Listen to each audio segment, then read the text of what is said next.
La conquista del Perú, capítulo 6, camino a Cuzco. Con regularidad, el oro seguía fluyendo al campamento cristiano. En él también se tuvo noticia, gracias a la presencia de un obispo inca, de la existencia de un templo, una mezquita, en las crónicas, rico en ofrendas doradas, las dadas a un ídolo tenido por oracular. En la crónica que Pedro Pizarro Atahualpa llama mentiroso a Pachacámac por haber errado todas sus predicciones respecto a la salud de Huayna Cápac, el resultado de la guerra entre hermanos y el encuentro de Cajamarca. La noticia excitó el ánimo de Hernando Pizarro, que pidió permiso para ir a ver a aquel falso dios, o más verdaderamente demonio, que se hallaba en Pachacámac. A su regreso, el caballero Miguel de Estete, que acompañó a Hernando Pizarro en su viaje, elaboró por encargo de Francisco Pizarro la relación del viaje del capitán Hernando Pizarro desde el pueblo de Caxamalca a Pachacámac y de allí a Jauja. Otorgada la licencia para partir hacia Pachacámac, don Hernando, a quien precedieron Martín Bueno y Pedro Martín de Moguer, guiados por un orejón de Atahualpa, abandonó Cajamarca el miércoles 5 de enero de 1933 con 20 de a caballo, una decena de infantes, varios de ellos escopeteros, grupo que, andando el tiempo, fue conocido como el de los Pachacamos. Como era habitual, a los españoles los acompañaban indios auxiliares, pero también miembros de la nobleza inca. Con ellos se detuvo en Ichora y Huancasanga, pueblo dependiente de Huanachuco, donde se encontró con un hermano de Atahualpa, Quilliscacha, al que los españoles llamaron Illescas, procedente de Cuzco, desde donde venía con 300.000 pesos de oro y gran cantidad de objetos de plata para rescatar a Atahualpa. Illescas era uno de los pocos miembros de la nobleza cuzqueña que se habían mantenido leales al emperador cautivo.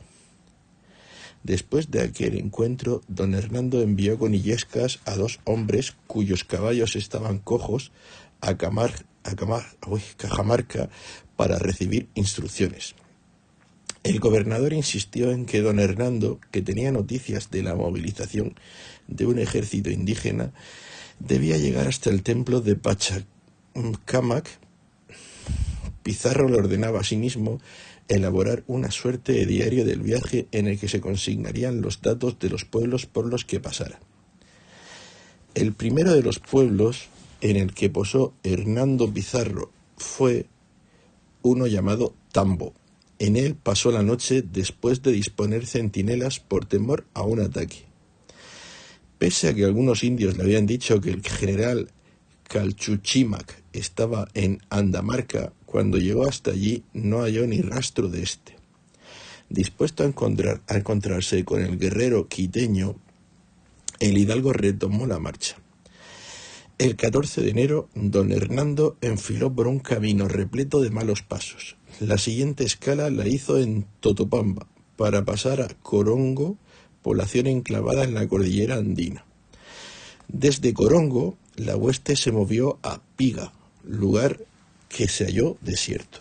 A partir de ahí, el camino alternó grandes desniveles con puentes colgantes capaces de permitir el paso de los caballos. La columna hispana se detuvo 2 días en una población cuyo señor se llamaba Pumapacha. Cruzando otro puente de red, se pasó a un pueblo en el que los españoles fueron bien recibidos hasta el punto de ofrecerles porteadores. El siguiente hito fue Imigay, antes de hacer noche en Almajar, donde fueron obsequiados con llamas y chicha. Desde Almajar, pasando entre grandes rebaños de ovejas andinas, los de Hernando Pizarro llegaron a un pueblo grande llamado Huaraz, señoreado por Pumacasinay, que les dio el mismo buen tratamiento. La jornada se cerró en Sucha, cuyo señor se llamaba Marcocana. Debido al cansancio de los hombres y las monturas, el destacamento se detuvo allí durante un día. Durante esta pausa, Hernando Pizarro, probablemente informado de la proximidad de Calcuchímac, dispuso una serie de centinelas. Avanzando por un valle lleno de labranzas, don Hernando llegó a Pachioto, lugar en que abandonó el camino real para dirigirse a Marcara, tierra hasta la que llegaban ganados transhumantes, a la manera de lo que se hacía en Castilla. Desde Marcara, los barbudos fueron río abajo hasta Guayacayán, y de allí a un pueblo grande llamado Parpunga, cercano a la costa, que también recordó a Castilla, pues contaba con una fortaleza en cuya portada estaban labrados 2 tigres. Después de descansar 2 días allí, se reemprendió la marcha por un camino menos angosto. Al siguiente pueblo, Huamamayo, se pasó cruzando un río con los hombres en balsas y los caballos a nado, pues en esta región, dada la anchura de los cauces, no existían puentes. El día 29 de enero de 1533, los castellanos accedieron al pueblo de Huara.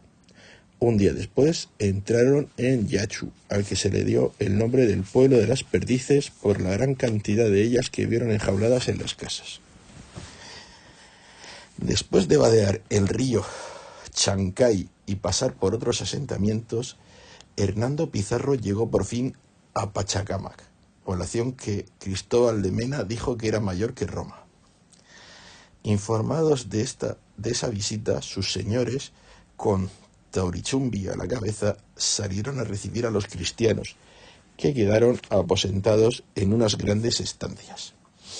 Una vez allí, don Hernando dijo venir por mandato del gobernador para llevarse el oro de la mezquita. Sin ofrecer resistencia a su propósito, los caciques y los sacerdotes dilataron el cumplimiento del encargo y reunieron poco metal, ante lo cual los españoles, seguimos de nuevo a Mena, expoliaron algunas tumbas.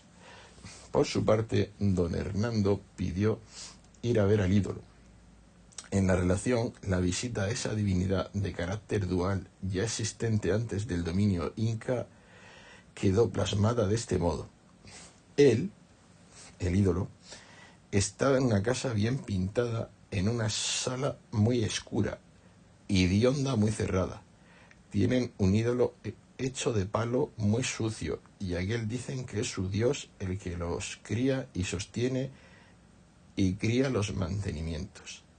A los pies de él tenían ofrecidas algunas joyas de oro. Tienenle en tanta veneración que solo sus pajes y criados, que dicen que él señala, esos le sirven, y otro no osa entrar, ni tienen a otro por digno de tocar con la mano en las paredes de su casa.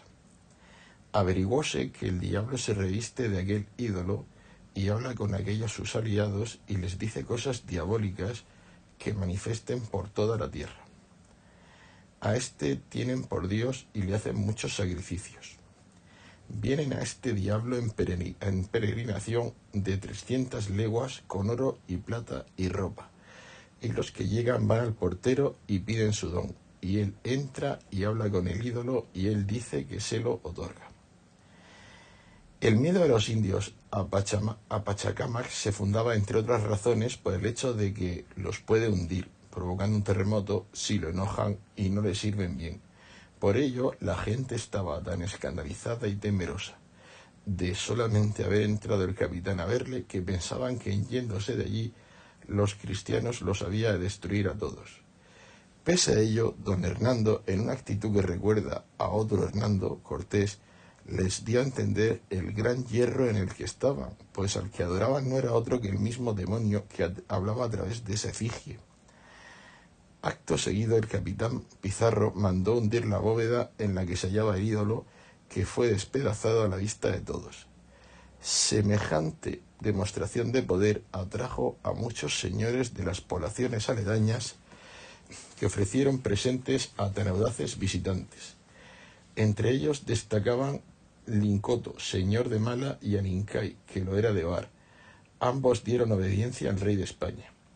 A ellos se unieron muchos otros que trajeron oro y plata, que se sumaron a la extraída del templo de Pachacámac.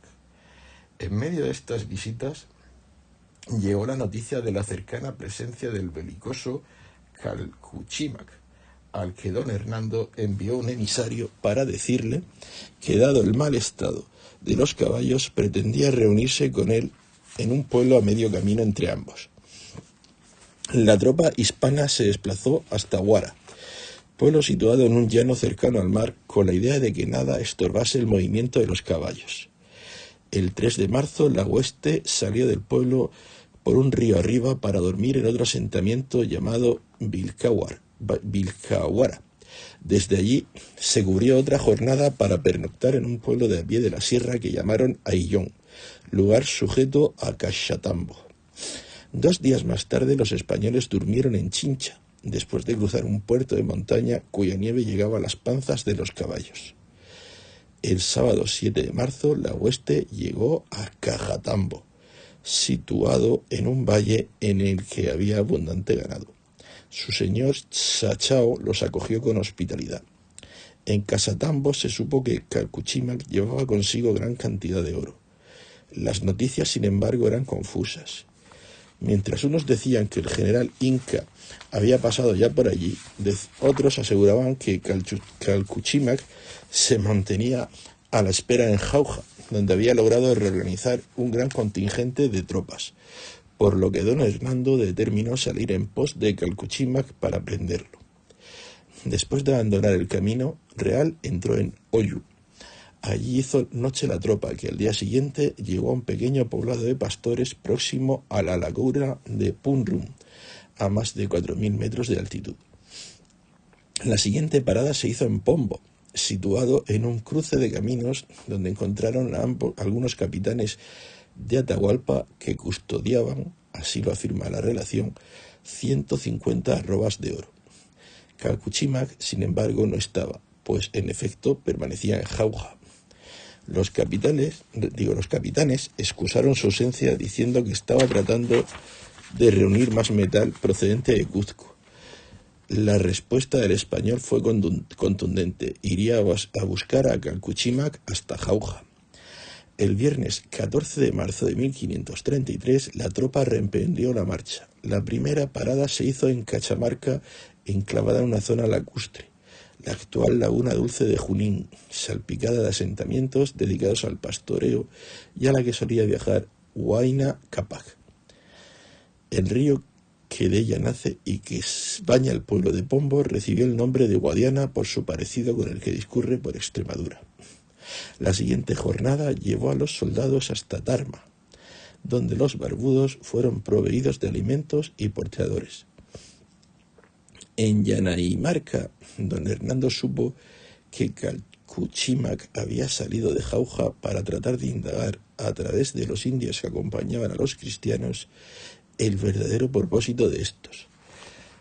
Habitualmente omitidos en las crónicas, la relación da cuenta en este punto de la importancia de los aliados indígenas en el avance hispano. De entre estos destacaban 2 hijos de Huayna Cápac, Inga Maita y Urco Huaranga, posiblemente hermanos de Huáscar y enemigos de Atahualpa. Uno de ellos se ofreció a llegar subido en una litera hasta donde se hallaba Calcuchímac. Ante la posibilidad de un ataque, aquella noche los caballos permanecieron ensillados en la plaza de Jauja, donde se localizaba el mercado. Una vez asentado, don Hernando prohibió que ningún indio cruzara por donde se guardaban los equinos, de los que dijo que estaban enojados y matarían a quien pasase por allí. Con este ardid, el hidalgo trujillano trataba de mantener el luminoso halo de misterio que envolvía a aquellos animales. Al día siguiente, el hijo de Huayna Cápac regresó acompañado por Calcuchímac, que también llegó subido en unas andas. Cuando el general Inca estuvo frente al español, dijo que había recibido órdenes de Atahualpa de quedarse quieto para sujetar aquella tierra recientemente conquistada a Huáscar, evitando así la sublevación de los huancas, ulteriores aliados de los cristianos. Al escuchar estos argumentos, Pizarro los emplazó a hablar al día siguiente. De este modo, trataba de proteger a 3 españoles. Se trataba de los citados Martín Bueno, Pedro Martín de Moguer y de un escribano apellidado Zárate, que debía elaborar una relación de todo lo visto durante el viaje, el 28 de abril un negro entró en Cajamarca llevando consigo 107 cargas de oro y 7 de plata, y el anuncio de la llegada de Hernando Pizarro. Que Francisco Pizarro había enviado el 15 de febrero a Cuzco y que hicieron escala en Jauja para indagar acerca del rescate. Durante la conversación, presidida por cabezas, lenguas, manos y pies cortados clavados en lanzas, mientras seguían llegando cargas de oro, Calcuchímac se prestó a acompañar a don Hernando, dejando a sus espaldas a otro capitán a cargo de un ejército que seguía constituyendo una gran amenaza. De hecho, los caballos se mantuvieron ensillados una noche más. El 20 de marzo se levantó el campamento alzado en Jauja. Durante el viaje de retorno a Cajamarca, una nevada cayó sobre la comitiva a la altura de Pombo. La presencia de Calcuchímac propició que en varios lugares de los que la relación da el nombre de sus caciques, los visitantes fueran recibidos con fiestas. En algunos puntos del itinerario eran todavía visibles las huellas de la reciente guerra fratricida. En el río que pasaba por Guari permanecían los restos de un puente quemado por el propio Calcuchímac en sus enfrentamientos con las tropas de Huáscar. Tras cruzar varios puentes de cuerdas y pasar por tramos de un camino escalonado que los caballos recorrieron con dificultad, en su crónica Mena afirmó que ante la falta de herraje se mandó a los indios forjar herraduras de oro y plata. La comitiva llegó a Andamarca. Por fin, el 25 de mayo de 1533, los dos capitanes accedieron a Cajamarca. Una vez allí, antes de entrar hasta donde se encontraba Atahualpa, Calcuchímac, para mostrar humildad y sumisión, tomó una carga de un porteador y se la puso a la espalda. De este modo, entre emocionadas muestras de alegría que resultaron estériles ante el inmutable gesto de Atahualpa, compareció el general.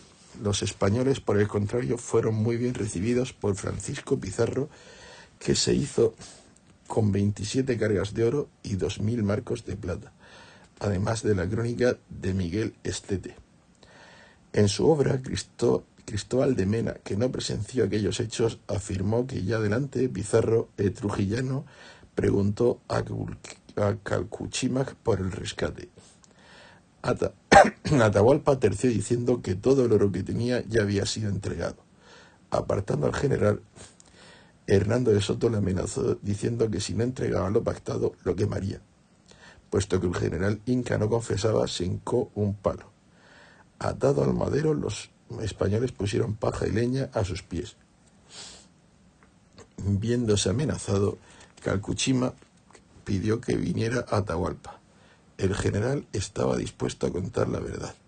Mena aseguró que parte del tesoro de Pachacamac había sido enterrado, pero Atahualpa, convencido de que no le quemarían, le hizo señas para que no la dijera.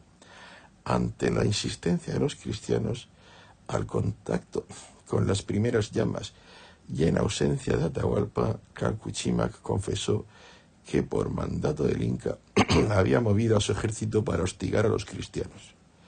También dijo que el oro de Huayna Cápac permanecía en el Cuzco en poder de Quizquiz. Después de su declaración, el general, que aún mantenía mucha autoridad, quedó cautivo en la casa de Hernando Pizarro. Hasta el mismo Quizquiz, procedente de Jauja, habían llegado los susodichos 3 hombres. En Cuzco, Quizquiz, a quien Atahualpa había encomendado la toma de esa ciudad durante la guerra entablada con su hermano, los trató con disciplicia, razón por la que uno de ellos estuvo a punto de acometerle con la espada. La altanería de Quizquiz, cuya hueste estaba formada en su mayoría por guambracunas, nombre dado a los niños que quedaron huérfanos después de la matanza hecha por Huayna Cápac en la región lacustre de Yaguarcocha, los mismos que le asesinarían antes de reunirse con Rumiñahui. dijo a los cristianos que no pidiesen tanto oro, pues si él quisiese rescataría al propio Atahualpa. Después de esta plática, Quizquiz envió a los castellanos a los edificios chapados de oro a los que se refería Atahualpa. Ellos mismos arrancaron las planchas doradas. Maravillados por tal cantidad de metal, los soldados vieron una silla de oro donde se hacían los sacrificios. En otro edificio hallaron muchas mujeres que custodiaban 2 cuerpos embalsamados cuyas manos agarraban bastones dorados. Una de las mujeres, que llevaba puesta una máscara de oro, les hizo descalzarse antes de entrar. Dentro supieron que uno de los bultos correspondía a Huayna Cápac, padre de Atahualpa. En Cuzco también hallaron mucha plata. Con el oro y la plata señalados con los sellos de su majestad y de Pizarro, cargados a la espalda de casi 200 indios, los castellanos emprendieron el regreso a Cajamarca. Mientras los Pizarro acumulaban oro, el conflicto que estallaría después se larvaba.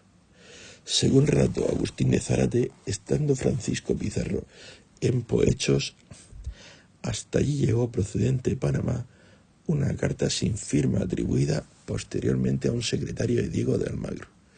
En ella se advertía que de don Diego había armado un gran navío con el que pretendía adelantarse al propio Pizarro en la conquista de las tierras que desbordaban su gobernación, es decir, más allá de las 250 leguas al sur de la línea equinoccial señaladas en la provisión de su majestad.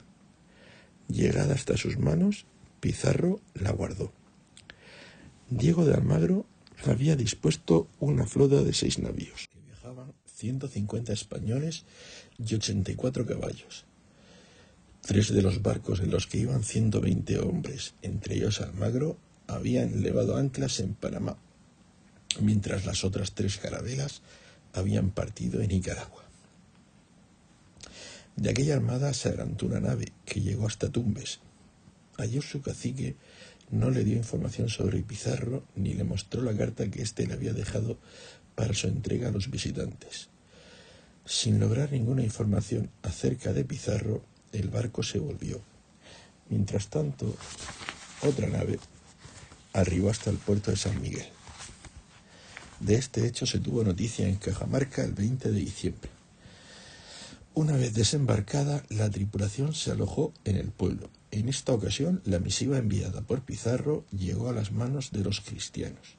En ella se daba noticia de la victoria alcanzada en Cajamarca y de la riqueza de la tierra. En una nueva misiva, Pizarro manifestó a Almagro la felicidad por su llegada y le invitaba a seguir su viaje hasta Cajamarca.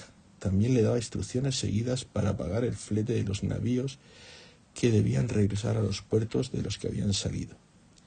Enterado del envío de la carta panameña, Almagro, al que correspondía la mitad del botín conseguido, ahorcó a su secretario y llegó hasta Cajamarca el 14 de abril de 1533. Allí comprobó la magnitud de un rescate cuyo verdadero valor o quirataje, supervisado por los oficiales de su majestad, no pudo determinarse con precisión por falta de agua fuerte. El montante de metal que comenzó a fundirse el 13 de mayo, con la colaboración de plateros locales y que continuó al menos hasta un mes más tarde, cuando llegaron los tesoros procedentes de Cuzco, excedió, según Francisco de Jerez, los 1.656.539 pesos de oro que varios hombres, escogidos por votación, entregaron a la tropa una vez apartado el quinto real, que ascendió a 262.259 pesos de oro, de los cuales 100.000 salieron en el viaje de Hernando Pizarro. La cantidad de plata ascendió a 51.610 marcos. El día de Santiago, a cada hombre de a caballo le correspondieron 8.800 pesos de oro y 362 de plata. Los peones recibieron la mitad de esa cuantía.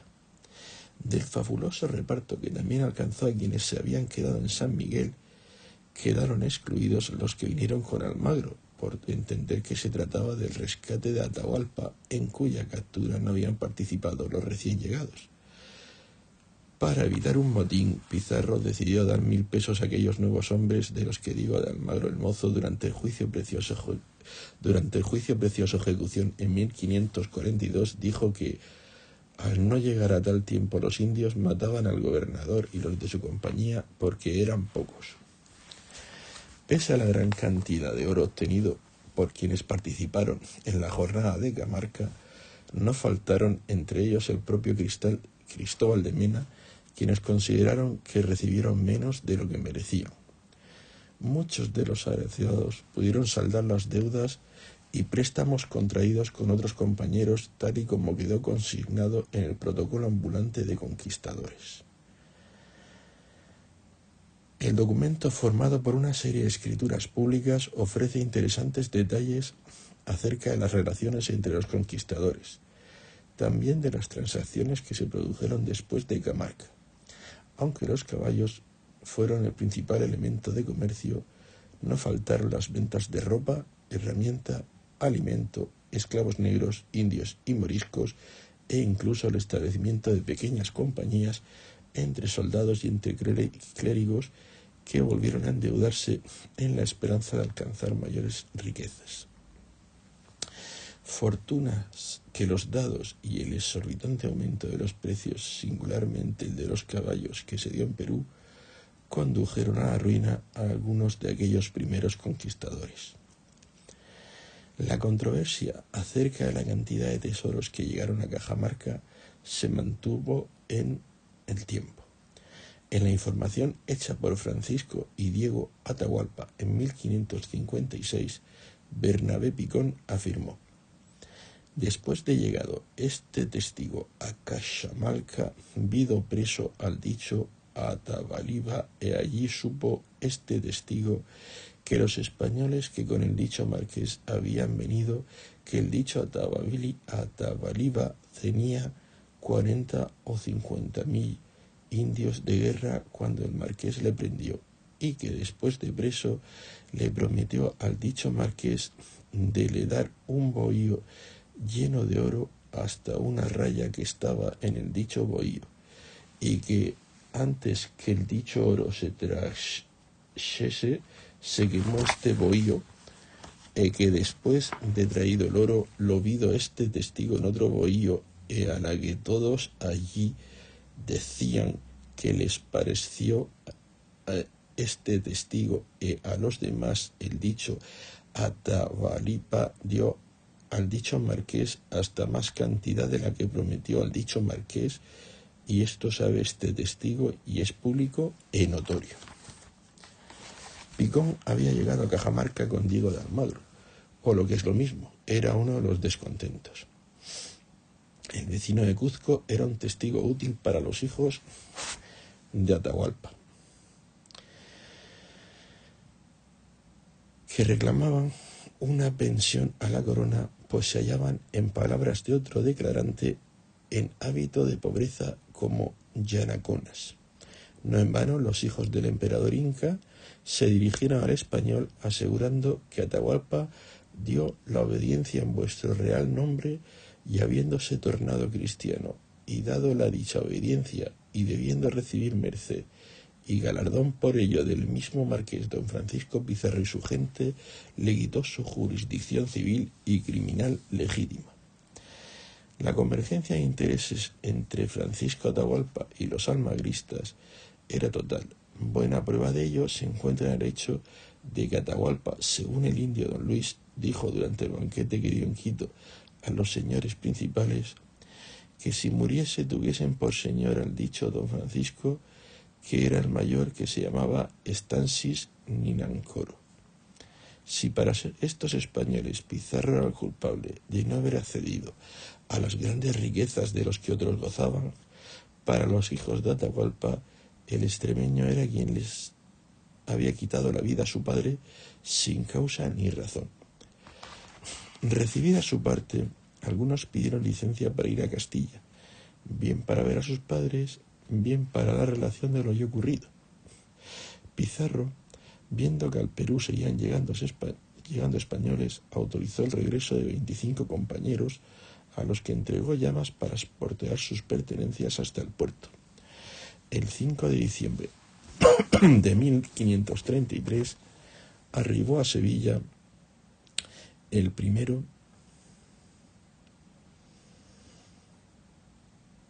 de los 4 navíos que salieron de Nombre de Dios, a bordo del cual iba Cristóbal de Mena, que se convirtió en el primer español en relatar lo ocurrido al otro lado del océano. El 14 de enero de 1534 llegó la segunda nave, la Santa María del Campo, en la que viajó Hernando Pizarro con el V Real. Desde Sanlúcar, el hidalgo, buen manejador de la pluma, escribió al rey. En su carta rogaba que la casa de contratación no pusiera impedimentos para que él mismo le llevara el fabuloso cargamento, 100.000 ducados castellanos y 5.000 marcos de plata, porque es cosa que hasta hoy no se ha visto en Indias. Otro semejante ni creo que lo hay en poder de ningún príncipe. De la llegada de aquel tesoro, que superó las 3 toneladas de oro y las 11 de plata, tuvo noticia toda Europa gracias a un anónimo francés publicado en Lyon en ese mismo año, Nouvelles certaines des du Pérou.